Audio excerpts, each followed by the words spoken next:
Assalamualaikum warahmatullahi wabarakatuh. Assalamualaikum.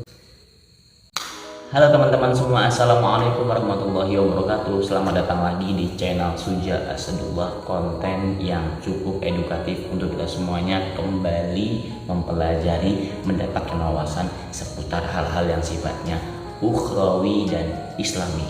Oke, for this video, untuk video kali ini aku bakal bahas tentang komentar teman-teman semuanya yang ada di TikTok, Instagram, dan YouTube aku. Tentunya video-video aku upload di sana ada beberapa komentar-komentar menarik yang barangkali deep dan menurut aku perlu untuk kita bahas. Aku nggak akan jenuh untuk mengingatkan kalian semuanya untuk subscribe, like, share, dan komentari apa yang jadi uploadan aku. Karena aku orangnya open minded, insya Allah hal yang tidak sepakat dengan apa yang aku sampaikan pun aku akan terima. Oke. For this video, satu pertanyaan yang cukup deep menurut aku dan perlu untuk kita bahas adalah video yang ini. Sudah, seperti biasa, info FYP Islami hari ini di dalam hadis riwayat Tirmidzi, Baihaqi, bahkan hadis Bukhari. Rasulullah pernah bersabda, "La tuqbi an-nadhrata an-nadhrata fa inna malakal ula." Janganlah engkau mengikuti pandangan pertama ke pandangan selanjutnya, karena yang diperbolehkan bagimu hanya pandangan pertama. Walaysa lakal ukhra, dan tidak diperbolehkan bagimu untuk memandang sesuatu yang diharamkan bagimu pada pandangan-pandangan selanjutnya setelah itu. Jadi arti kesimpulan dari sabda Rasulullah SAW ini adalah ya, kita sedang dalam keadaan berkendara motor atau mungkin kita sedang berada di jalan-jalan umum, kita akan kerap kali menemukan barangkali bukan rezeki nongkrong ya, maksudnya banyak di sekeliling kita sebagai laki-laki orang-orang yang tidak menggunakan jilbab atau mungkin pakaiannya kurang jahitan dan sebagainya. Nah, yang diperbolehkan kepada kita hanya ketika pertama kali melihat itu, tentunya bila qasdin atau tanpa maksud, nggak sengaja. Kalau bahasa Indonesia mungkin khilaf. Jadi kita hanya diperbolehkan untuk melihat pada pandangan pertama saja.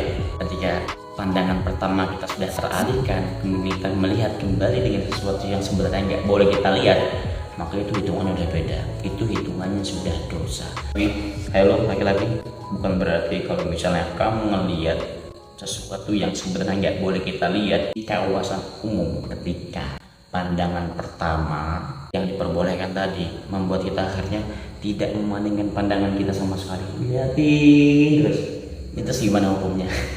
Aku nggak tahu, kembali kepada niat kita. Tapi sejauh yang aku pelajari itu selama di pesantren adalah pandangan pertama itu diperbolehkan, tapi jangan dianggap sebagai rezeki juga kan, tergantung bagaimana cara kita melihat itu, sehingga dengan itu kemudian kita bisa mewanti-wanti diri kita dari dosa-dosa zina yang dihasilkan dari mata. Karena sebagai seorang laki-laki, dalam psikologinya laki-laki jatuh cinta itu seringkali dari mata jatuh ke hati. Berbeda dengan perempuan yang dari telinga jatuh ke hati. Makanya kalau perempuan tuh udah denger laki-laki gombal, mau sejelek apapun laki-laki itu, ketika cocok diajak bicara itu udah bisa bikin dia jatuh cinta men sebenarnya. Iya. Nah, makanya teman-teman sekalian, untuk mas-mas tadi yang bertanya, kesimpulannya adalah pandangan pertama masih oke, pandangan setelahnya itu sudah terhitung sebagai dosa. Maka kita ketika kita nggak sengaja ngelihat ya, pertama masih oke, itu diperbolehkan. Tapi yang kedua kalinya, tiga kalinya, empat kalinya, kelima kalinya, itu sudah dihitung sebagai dosa. Paham maksud aku sampai di sini? Oke, sampai bertemu di konten selanjutnya. Jangan lupa untuk share, komen, subscribe, dan dukung channel aku supaya berkembang dan selalu bisa membuat kalian itu akhirnya mendapatkan gagasan baru. Ingat, kita di sini belajar bareng-bareng. Aku tidak memposisikan diriku sebagai guru untuk kalian, tapi kita ini sebagai guru untuk kita semua belajar dari pengalaman-pengalaman sabda-sabda Nabi Muhammad dan firman-firman Allah Subhanahu wa taala. See you on the next content. Let's go. Assalamualaikum warahmatullahi wabarakatuh.